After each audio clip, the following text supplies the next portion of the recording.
Hello दोस्तों, स्वागत है आपका अपने यूट्यूब चैनल एक सपोर्ट पर।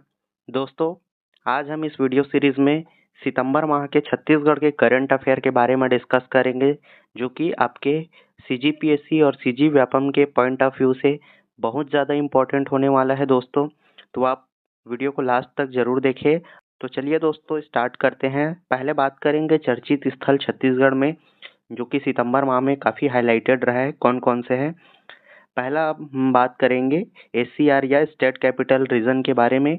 ये जो है नया रायपुर, रायपुर, दुर्ग और भिलाई, धमतरी, ये चारों जिलों में सम्मिलित है दोस्तों। चारों जिलों से मिलकर स्टेट कैपिटल रीजन का गठन किया जा रहा है, जो कि नई दिल्ली में जो एनसीआर की तर्ज पर है, उसी के तर्ज पर यहाँ पर बनाया जा रहा है।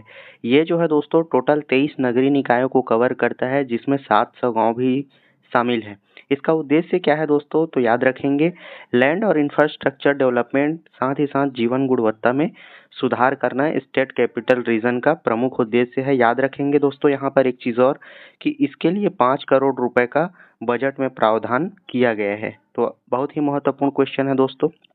चलिए आगे चलते हैं।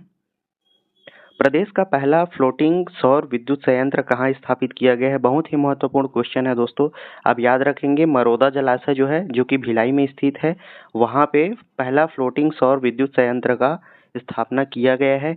इसकी क्षमता की अगर बात करें दोस्तों, तो ये 15 मेगावाट इसकी क्षमता है, और इसको सेल और एनटीपीसी के संयुक्त उपक्रम से, जिसको क्या बोला जाता है, एनएसपीसीएल, इसके द्वारा संचालित किया जा रहा है। तो बहुत ही महत्वपूर्ण क्वेश्चन है दोस्तों, आप याद रखेंगे। प्रदेश का पहला फ्लोटिंग सोलर प्लांट कहाँ पर स्थापित किया जा रहा है? तो वो है मरोदा जलाशय, भिलाई में। चलिए दोस्तों, अगला देखते हैं। देश का पहला ग्रामीण गार्बेज कैफे कहाँ पर स्थापित किया जा रहा है? तो बहुत ही महत्वपूर्ण क्वेश्चन है दोस्तों। ये है रोपाखार, जो कि मैन पार्ट अंबिकापुर सरगुजा में स्थित है। बहुत ही महत्वपूर्ण क्वेश्चन है। आप यहाँ पर ये चीज़ भी याद रखेंगे कि इसका उद्देश्य क्या है। तो भोजन और नाश्ते के लिए प्लास्टिक वेस्टेज देना होता है। इसमें क्या होता है दोस्तों, कोई भी व्यक्ति अगर कचरा लेकर जाता है, जैसे कोई 1 किलो कचरा लेकर गया, तो उसको 1 किलो कचरे के बदले उसको नाश्ता खाने को दिया जाएगा। साथ ही अगर कोई व्यक्ति 2 किलो कचरा लेके जाता है, तो उनको भोजन की सुविधा दिया जाएगा। तो इस तरीके से गार्बेज कैफे का निर्माण किया जाता है दोस्तों। यहाँ पर आप देख सकते हैं, 1 किलो के लिए नाश्ता और 2 किलो प्लास्टिक वेस्टेज से भोजन की व्यवस्था किया जाएगा। पृष्ठभूमि कहाँ से आया था दोस्तों? तो ये 2019 में अंबिकापुर को देश का पहली शहरी गार्बेज कैफे खोला गया था। तो उसी के तर्ज पर इसको रोपाखार, जो कि मैन पार्ट में स्थित है, वहाँ पर ग्रामीण कैफे का संचालन किया जा रहा है। अगला देखते हैं दोस्तों, चर्चित व्यक्तित्व के बारे में। कौन कौन सा चर्चित व्यक्तित्व या फेमस पर्सनालिटी रहा है सितंबर माह में? तो पहला देखते हैं अमृता शिवाजी के बारे में। ये जो है केटू, जो लेह लेह लद्दाख में स्थित है, केटू गाडविन ऑस्टिन जो है, उनको फतह किया है। अब इनका अगला लक्ष्य की बात करेंगे, तो माउंट एवरेस्ट इनका अगला लक्ष्य है। और ये कहाँ की निवासी है दोस्तों? तो बहुत ही महत्वपूर्ण क्वेश्चन है, जांजगीर चांपा की निवासी है। याद रखेंगे, एग्जाम में हाल ही में जितने भी एग्जाम हुए हैं, चाहे वो आबकारी आरक्षक का हो, चाहे प्रयोगशाला परिचारक, या व्यापम के किसी भी एग्जाम से संबंधित, इसमें फेमस पर्सनालिटी के साथ साथ उनसे संबंधित जिला का पूछा जा रहा है। तो आप याद रखेंगे इसको। जैसे आबकारी आरक्षक के एग्जाम में हेमवती नाग को पूछा गया था, किस जिले से संबंधित है, तो आप वैसे ही याद रखेंगे। बहुत ही महत्वपूर्ण क्वेश्चन है दोस्तों। अगला प्रश्न देखते हैं, बीसीसीआई में छत्तीसगढ़ का क्या प्रतिनिधित्व है? तो याद रखेंगे, प्रभुतेज सिंह भाटिया जो है, इनको ज्वाइंट सेक्रेटरी बनाया गया है बीसीसीआई का। इसके पहले वे छत्तीसगढ़ क्रिकेट संघ के जो है अध्यक्ष रह चुके हैं। साथ ही ये कोषाध्यक्ष भी रह चुके हैं बीसीसीआई के। हाल ही में एक चीज़ और याद रखेंगे दोस्तों, यहाँ पर बीसीसीआई के अध्यक्ष किसे नियुक्त किया गया है? तो आप याद रखेंगे, मिथुन मनहास। मिथुन मनहास जी को बीसीसीआई का अध्यक्ष नियुक्त किया गया है। तो आप याद रखेंगे, बहुत ही इंपॉर्टेंट क्वेश्चन है। इनका उद्देश्य क्या है दोस्तों? तो छत्तीसगढ़ की जो खेल प्रतिभा है, उनको राष्ट्रीय स्तर तक अधिक अवसर दिलाना, उनको आगे बढ़ाने में सहयोग करना, ये उनका प्रमुख उद्देश्य है। आप याद रखेंगे इसको। अगला बात करते हैं दोस्तों, परंपरा एवं संस्कृति के बारे में। छत्तीसगढ़ में जो भी चीज़ें हो रहा है हमारी संस्कृति से संबंधित, उसके बारे में। तो पहला याद रखेंगे, मगरमुही रस्म किससे संबंधित है? तो आप याद रखेंगे बस्तर दशहरा से संबंधित है। बहुत ही इम्पोर्टेंट क्वेश्चन है दोस्तों। साथ ही आप बस्तर दशहरा से संबंधित विभिन्न प्रकार के रस्म, साथ में उनका सीरीज और कौन-कौन उस रस्म में संबंधित है रस्म से, आप इस चीज़ को बहुत ही अच्छे तरीके से याद रखेंगे दोस्तों। ये जो मगरमुही रस्म है वो बस्तर दशहरा से संबंधित है। तो क्या होता है उस समय दोस्तों, याद रखेंगे रथ के चक्के में अचान जो एक्सेल लगा होता है वो तैयार होने के बाद मगरमुही रस्म का आयोजन किया जाता है। जैसे ये दो पहिया है दोस्तों, इस दो पहियों को जोड़ने के लिए एक एक्सेल का यूज़ किया जाता है, लोहे की रॉड होता है उसको यूज़ किया जाता है। तो उसी को कहा जाता है मगरमुही रस्म, जिसमें क्या किया जाता है 7 मोंगरी मछली, 1 बकरे और 1 अंडे की बलि दिया जाता है माँ दंतेश्वरी की आराधना के फलस्वरूप। तो इसी का जो प्रोसेस होता है वही मगरमुही रस्म है दोस्तों। इसके साथ अचान अर्थात जो एक्सेल होता है उसको रथ के पहिए में फिट कर दिया जाता है। तो ये परंपरा कहलाता है दोस्तों मगरमुही की रस्म। आप याद रखेंगे बस्तर दशहरा से संबंधित है। अगला बात करते हैं दोस्तों बस्तर दशहरा से ही संबंधित तीसरी बार काछन देवी कौन बनी है? तो बहुत ही महत्वपूर्ण क्वेश्चन है दोस्तों। पीहू जो है काछन देवी बनी है, जो कि 9 साल की बालिका है और किस जनजाति से संबंधित है? तो याद रखेंगे ये पनका, मिर्गान या महरा, ये 3 ही जनजाति की जो बालिका होती है उसे ही काछन देवी बनाया जाता है। तो ये पीहू जो 9 साल की है इन्हें काछन देवी बनाया गया है। ये परंपरा जो है दोस्तों 22 पीढ़ियों से चली आ रही है, जो कि 617 साल पुरानी परंपरा है। बहुत ही इम्पोर्टेंट क्वेश्चन है, आप याद रखेंगे इसको। अगला वहीं पे बात करेंगे दोस्तों, कहाँ पे हुआ है ये? तो ये भंगाराम चौक स्थित जो काछनगुड़ी है वहीं पे हुआ है। इसका जीर्णोद्धार किसने किया था? तो राजा दलपत देव ने किया था, याद रखेंगे इसको। इसमें होता क्या है दोस्तों, तो काछन देवी जो बनाया जाता है उनको बेल के कांटों का एक झूला बनाया जाता है। उसमें जो बालिका जो काछन देवी बनी रहती है उनको लेटाया जाता है। साथ ही बस्तर दशहरा को प्रारंभ करने के लिए देवी माता से अनुमति मांगा जाता है। तो याद रखेंगे बहुत ही महत्वपूर्ण क्वेश्चन है। अगला बस्तर दशहरा से ही संबंधित बात करते हैं दोस्तों। तो जोगी बिठाई का रस्म होता है, जो कि 9 दिन तक माता की सेवा करने के लिए एक हलवा जनजाति के युवक को जोगी बिठाया जाता है। तो ये कौन है इस बार याद रखेंगे, तो रघुनाथ नाथ जो है 5वीं बार इस रस्म को निभा रहे हैं। ये 650 साल पुरानी परंपरा है। साथ में 9 दिन तक बिना खाना खाए पिए योग मुद्रा में बैठना, ताकि बस्तर दशहरा जो है निर्विघ्न संपन्न हो सके। तो जो जितने भी 13-14 रस्म होते हैं दोस्तों, वो सारे रस्म को ये जोगी जो है बिना किसी विघ्न के अर्थात निर्विघ्न संपन्न हो, इसके लिए देवी माता से 9 दिन तक पूजा आराधना करते हैं। तो यही है जोगी बिठाई का रस्म। ये जो परंपरा है हलवा युवक ने शुरू किया था, जो कि आमाबाल गांव से आता है और सिरहासार भवन के सामने बैठता है। तो आप याद रखेंगे बहुत ही महत्वपूर्ण क्वेश्चन है, कौन बैठे हैं इस बार? रघुनाथ नाथ, याद रखेंगे इसको। चलिए दोस्तों अगला बात करते हैं, माँ मड़वा रानी से संबंधित बात करते हैं। तो आप मड़वा रानी के बारे में बहुत ही महत्वपूर्ण क्वेश्चन याद रखेंगे दोस्तों। भारत की या अर्थात हमारे देश की ये पहली देवी माता है जहाँ पर नवरात्रि जो है पंचमी से शुरू होता है। तो याद रखेंगे ये इसीलिए हाईलाइटेड है कि नवरात्रि यहाँ पर पंचमी से शुरू होता है। मड़वा रानी माता कहाँ है? तो कोरबा जिले में है, याद रखेंगे। बहुत ही महत्वपूर्ण क्वेश्चन है दोस्तों। यहाँ पर देख सकते हैं आप, पंचमी तिथि से शुरू होता है। प्राकृतिक सौंदर्य अर्थात 3 दिशाओं में पहाड़ियों से घिरा हुआ है। चौथी दिशा में हसदेव नदी की तराई का मनोरम दृश्य है। इतिहास क्या है इसका? तो स्थापना वर्ष का उल्लेख जो है उपलब्ध नहीं है फिलहाल। तो आप याद रखेंगे इसको कि देश की एक पहली देवी माता है जहाँ पर नवरात्रि जो है पंचमी तिथि से शुरू होता है। चलिए दोस्तों अगला देखते हैं खेल से संबंधित क्या है। तो छत्तीसगढ़ कप 2025 के बारे में देखेंगे, कहाँ पे हुआ था? तो ये रायपुर जो है शहीद वीर नारायण सिंह स्टेडियम में हुआ था। कौन सा सीजन है? ये तीसरा सीजन है। आयोजक कौन था? तो इसका छत्तीसगढ़ क्रिकेट संघ जो है आयोजक था। कौन कौन सी टीमें भाग लिया था? तो याद रखेंगे छत्तीसगढ़, मध्य प्रदेश, विदर्भ, झारखंड, बंगाल और तमिलनाडु। ये 6 राज्यों के खिलाड़ी जो है इस खेल में भाग लिए थे। याद रखेंगे इसको, बहुत ही महत्वपूर्ण क्वेश्चन है। और छत्तीसगढ़ के कप्तान किसको बनाया गया था? तो कृति गुप्ता जी को इसका कप्तान बनाया गया था, याद रखेंगे। अब दोस्तों बात करते हैं अगले खेल के बारे में, जो कि बस्तर से संबंधित है, जो बस्तर ओलंपिक कहलाता है। पिछले वर्ष स्टार्ट हुआ था। पंजीयन की अवधि इसका दिया गया है 20 सितंबर से 20 अक्टूबर 2025 तक, 1 महीने का टाइम दिया गया है। शुभंकर क्या बनाए थे? वन भैंसा और पहाड़ी मैना। आप देखे होंगे वन भैंसे के सिर पर पहाड़ी मैना बैठी रहती है, तो ये बस्तर ओलंपिक का शुभंकर है दोस्तों। प्रमुख उद्देश्य क्या है बस्तर ओलंपिक कराने का? तो आप याद रखेंगे इसको।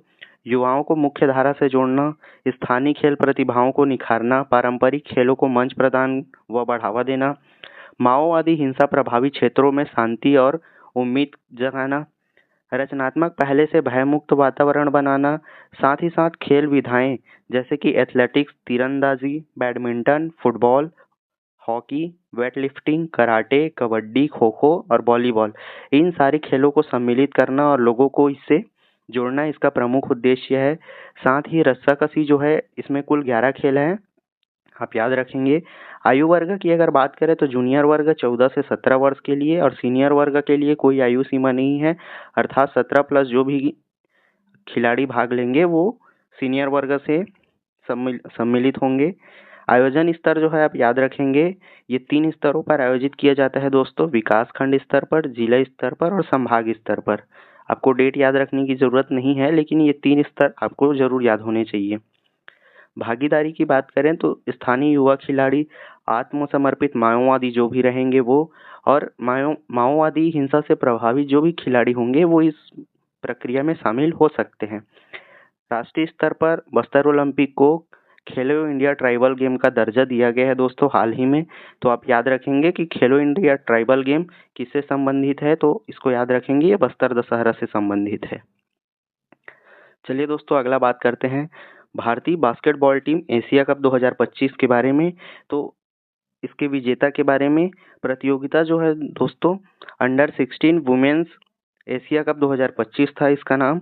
स्थान कहाँ पे हुआ था? तो मलेशिया, याद रखेंगे। 13 से 19 सितंबर 2025 तक।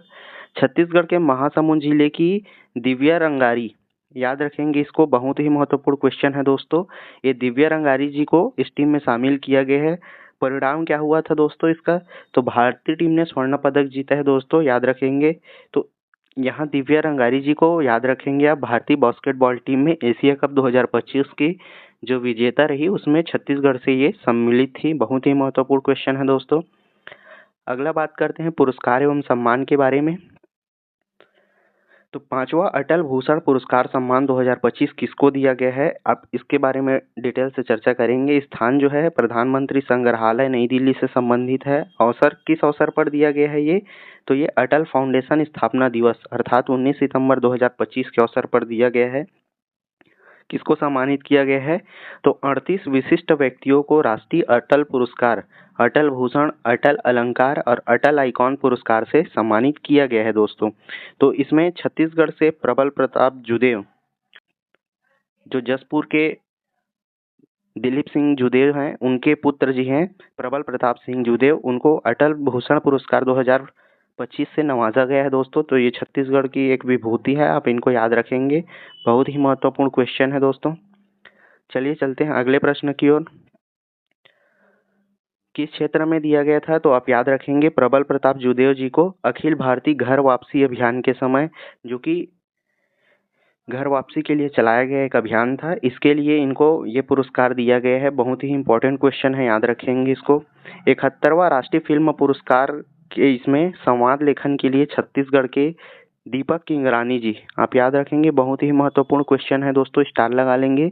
ये दीपक किंगरानी जी जो है ये बलौदा बाजार भाटापारा से संबंधित है। इनको 71वां राष्ट्रीय फिल्म पुरस्कार के लिए सर्वश्रेष्ठ संवाद लेखन का पुरस्कार दिया गया है। किसको दिया गया है? दीपक किंगरानी जी को, याद रखेंगे। बहुत ही महत्वपूर्ण क्वेश्चन है।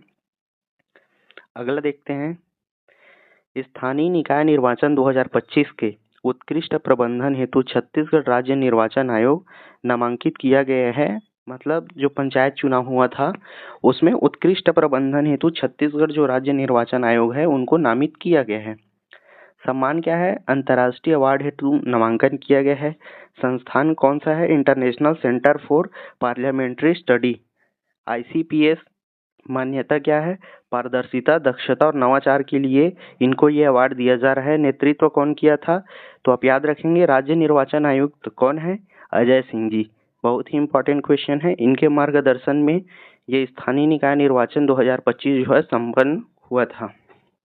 अगला बात करते हैं दोस्तों, छत्तीसगढ़ को बेस्ट सेरीकल्चर स्टेट का राष्ट्रीय पुरस्कार मिला है अभी सितंबर माह में। तो आप याद रखेंगे, बहुत ही महत्वपूर्ण क्वेश्चन है। कौन से संस्था जिनको सम्मानित किया गया है?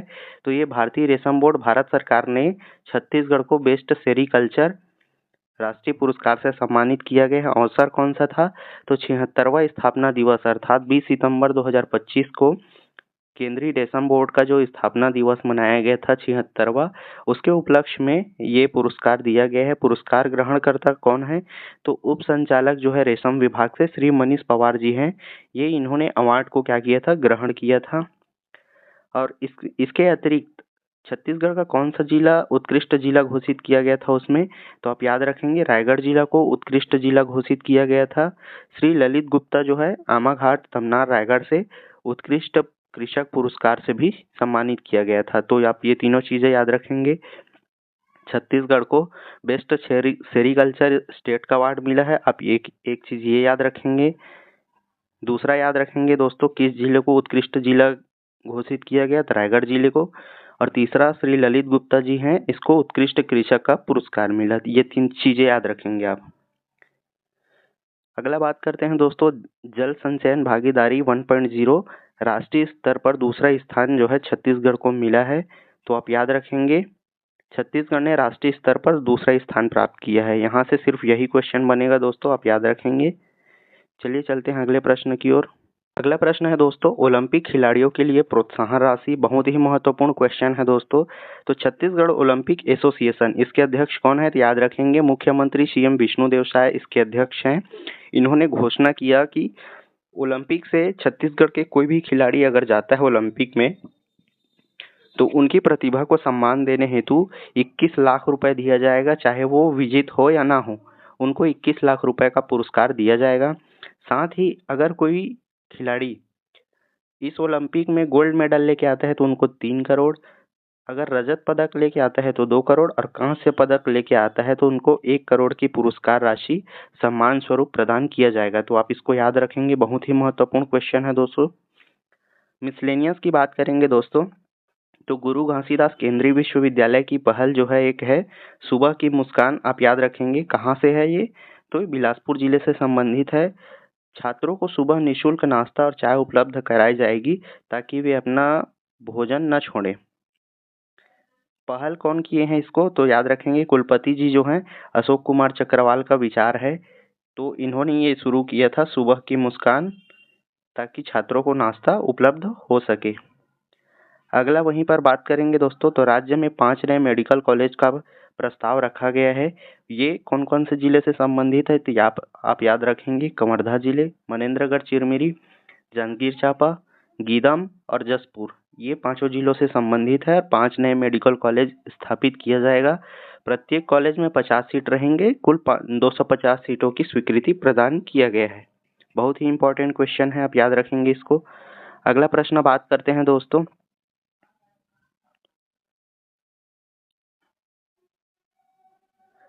अगला प्रश्न है दोस्तों, छत्तीसगढ़ में विज्ञान परिषद का गठन किया गया है। कहाँ किया गया है? बस याद रखेंगे आप, रायपुर जिले में किया गया है। बहुत ही इंपॉर्टेंट क्वेश्चन है ये भी। अगला बात करेंगे महतारी सदन के बारे में दोस्तों। तो छत्तीसगढ़ में 51 महतारी सदन का लोकार्पण किया गया है। इसमें कुल 17 जिले से संबंधित है। आप याद रखेंगे कितने जिले संबंधित है? 17 जिले। किस तिथि को घोषित किया गया? तो 23 सितंबर 2025 को। कहाँ से किया गया? तो करेली बड़ी जिला धमतरी से शुरुआत किया गया है। अब याद रखेंगे महतारी सदन का उद्देश्य क्या है दोस्तों? तो महिलाओं को सामाजिक, आर्थिक और शैक्षणिक विकास हेतु विशेष केंद्र उपलब्ध कराना, जिन पर वे विभिन्न प्रकार के कार्य कर सकेंगे और अपनी आजीविका के साधन जुटा सकेंगे। तो ये इनका प्रमुख लक्ष्य है दोस्तों, याद रखेंगे। निर्माण के लिए विवरण, ये मेंस के पर्सपेक्टिव से बहुत ज़्यादा इंपॉर्टेंट क्वेश्चन है दोस्तों। फिर भी आप देख सकते हैं, अगर स्टेटमेंट में व्यापम या पीएससी में स्टेटमेंट वाला क्वेश्चन दे दिया तो ये दिया जा सकता है। क्षेत्रफल कितना रहेगा दोस्तों, तो याद रखना एक महतारी सदन का जो क्षेत्रफल रहेगा वो 225 स्क्वायर फीट का रहेगा। और कितना लागत आएगा, एक महतारी सदन बनाने में 25 से 30 लाख रुपए का खर्चा आएगा दोस्तों। सुविधा क्या क्या रहेगा, हॉल रहेगा, एक कमरा रहेगा, किचन रहेगा, स्टोर रूम रहेगा, दुकान, बाउंड्री वॉल प्रसाधन के लिए बना रहेगा और साथ ही वहाँ बोरवेल की सुविधा होगी। तो ये सारी चीज़ें महतारी सदन में सुविधा उपलब्ध कराया जाएगा दोस्तों। क्या क्या एक्टिविटीज़ होगा यहाँ पे, याद रखेंगे, बैठक होगा, यहाँ पे प्रशिक्षण कार्यक्रम आयोजित किया जाएगा, रोजगार और उद्यमिता की बात किया जाएगा, कौशल विकास पर जोर दिया जाएगा, एसएचजी गतिविधियाँ होंगी, साथ ही सामाजिक और सांस्कृतिक कार्यक्रम भी यहाँ संचालित किए जाएंगे। स्थिति की अगर बात करें वर्तमान में छत्तीसगढ़ में कितने महतारी सदन स्वीकृत हैं, तो याद रखेंगे 368 महतारी सदन स्वीकृत हो चुका है। फेज 1 में 166 नए महतारी सदन की मंजूरी मिला है और लक्ष्य 2024-25 की बात करें तो 202 सदन आने वाले 5 वर्षों में हर पंचायत में महतारी सदन का गठन किए जाने का प्रावधान है। आप याद रखेंगे इसको। अगला बात करते हैं दोस्तों पंडित रविशंकर शुक्ल विश्वविद्यालय के ध्वज के बारे में। तो ये प्रदेश का पहला विश्वविद्यालय बनेगा दोस्तों जिसका स्वयं का झंडा होगा। तो बहुत ही महत्वपूर्ण क्वेश्चन है, आप यही याद रखेंगे बस कि प्रदेश का पहला ऐसा कौन सा विश्वविद्यालय है जिसके स्वयं का झंडा होगा, तो वो है पंडित रविशंकर शुक्ल विश्वविद्यालय। अगला बात करते हैं दोस्तों मिशन ऑल आउट नक्सलियों के खात्मा से संबंधित है। स्थान कहाँ है, नीलांगूर जंगल, जिला नारायणपुर से संबंधित है। परिणाम क्या हुआ, 2 हार्डकोर नक्सली इस मुठभेड़ में क्या हुआ था, मारे गए थे, जिनमें 1-1 करोड़ रुपए का दोनों पर पुरस्कार रखा गया था। तो ये मिशन ऑल आउट किससे संबंधित था, आप याद रखेंगे, नक्सलियों के खात्मा से संबंधित था। अगला बात करते हैं रन फॉर आयुर्वेदा का आयोजन कहाँ किया गया था, तो आप याद रखेंगे ये चक्रपाणी शुक्ला हाई स्कूल मैदान रायपुर में किया गया था। तिथि कब था दोस्तों, तो 23 सितंबर 2025 को राष्ट्रीय आयुर्वेद दिवस जिस दिन था उसी दिन रन फॉर आयुर्वेदा का आयोजन किया गया था। आयोजन कहाँ हुआ था, आयुष विभाग द्वारा किया गया था। उद्देश्य क्या था इनका, आयुर्वेद की शक्ति व समग्र स्वास्थ्य सिद्धांतों के बारे में परिचित कराना। अगला बात करते हैं दोस्तों महादेव घाट रायपुर के बारे में।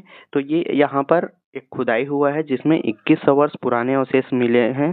कहाँ पे है दोस्तों इसका लोकेशन, तो लोकेशन याद रखेंगे गिरजा शंकर स्कूल के पीछे महादेव घाट जो है वहीं पे खुदाई हुआ है। खोज होने के पश्चात क्या क्या मिला है, तो याद रखेंगे लोहे के औजार मिला है, सिलबट्टा मिला है, प्राचीन पत्थर और मिट्टी के बर्तन मिले हैं। अनुमान लगाया जा रहा है दोस्तों कि जमीन के लगभग 30 फीट नीचे महल, किले और अन्य संरचनाओं के अवशेष हो सकते हैं। विभागीय मांग क्या है दोस्तों, तो पुरातत्व विभाग ने शासन से 36 एकड़ जो भूमि है उसको अधिग्रहित कर वहां पर खुदाई करने के लिए मांग किया गया है दोस्तों। यहाँ पर लगभग 2100 वर्ष पुराना पुरातात्विक स्थल होने के साक्ष्य मिल रहे हैं दोस्तों।